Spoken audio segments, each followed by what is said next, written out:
Hello, my loves, and welcome back. Listen, collective, my right eye has been watering for like an hour. I used to think everything was a sign, crows cawing and a bee buzzing too close to my ear. Not so much anymore, but some things I still do believe in, okay? I'm just laying, I'm not, I'm just sitting at home chilling, okay? Not really doing too much, and my eye has been watering for like an hour, so I knew I had to come to the tarot.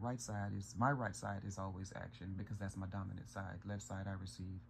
Right side is where action happens, and that's current energy. All right, so let's walk through this spread. All right, we got the Three of Swords, the Tower in the reverse, clarified by the Three of Wands. We have the Five of Swords, bottom of the deck. Here is the Queen of Wands. So what did I got to just tell you guys? Right side is action, right? And this spread is actually loaded. Okay. All right.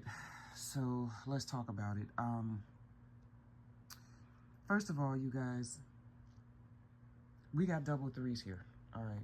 So for those of you guys who are interested in learning tarot, anytime you see doubles in a spread, it means there's something that spirit really needs you to pay attention to. And in this case, we're talking about inevitable change, okay, which is something this person is having a problem with. Twos are duality, right?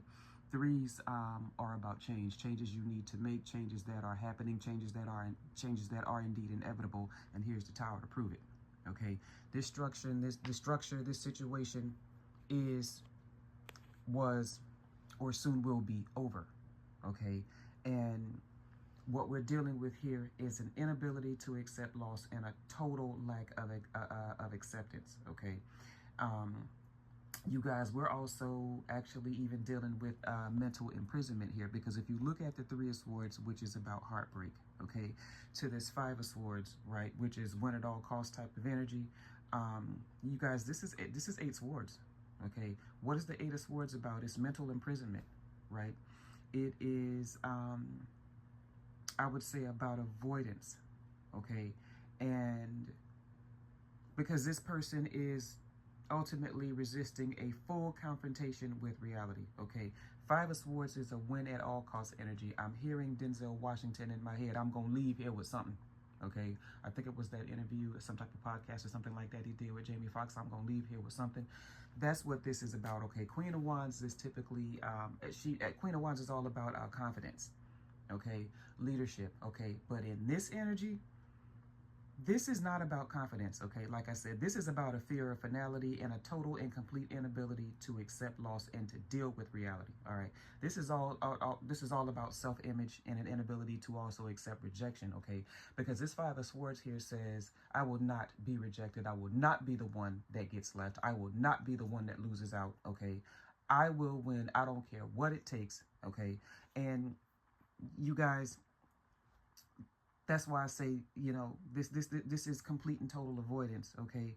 I would say also selective blindness, and like I said, and a complete resistance of this person is refusing to deal with the reality of the situation, okay? And the reality is, whatever this is over, is done, okay? Now, I'm not trying to villainize anyone, because what's driving this starts to spread. You guys, is heartbreak, okay? She's hurting, okay? And she's not in the space right now to where she can accept the fact that, things are over, okay? And things are indeed over, you guys. What do we always say about the tower, okay? Whenever you see a tower, that means your foundation was never structurally solid in the first place, okay? Now, for those of you who want to know, are we going to get back together? Reunions happen every single day, okay? In this situation, whenever you see a tower, it means that things cannot go forward in their current container. Because the container just blew up, okay? Things cannot be rebuilt the old way, okay? But things can be rebuilt the new way over time through self-dedication and hard work, okay? But at first we got to start with acceptance, okay? You have to accept the fact that it's over, and you got to get out of your ego, okay? And this win at all cost energy, okay? Because ultimately, another thing this Three of Wands is saying is that, like I said, Queen of Wands is a very smart person, okay? Three of Wands is all about the future. But in this instance, you guys, the future is blocked, Okay, so inevitably she's fighting for something that's already done. Okay, and that's why sometimes, guys, we fight so hard. Okay, because a lot of times, guys, your hardest fights come from, you know, the inability to accept that things are changing, that things are over. Okay, anyway, I'm gonna go ahead and put a pin in that. Thank you guys so much for liking, sharing, and following me. I really do appreciate you guys. I know my videos are getting a little bit longer, but you know me, so I gotta like to say I like to help people and I love to teach. That being said, hit me up in the inbox if you need further. My readings start at $20. Bless your hearts and I love you. Bye.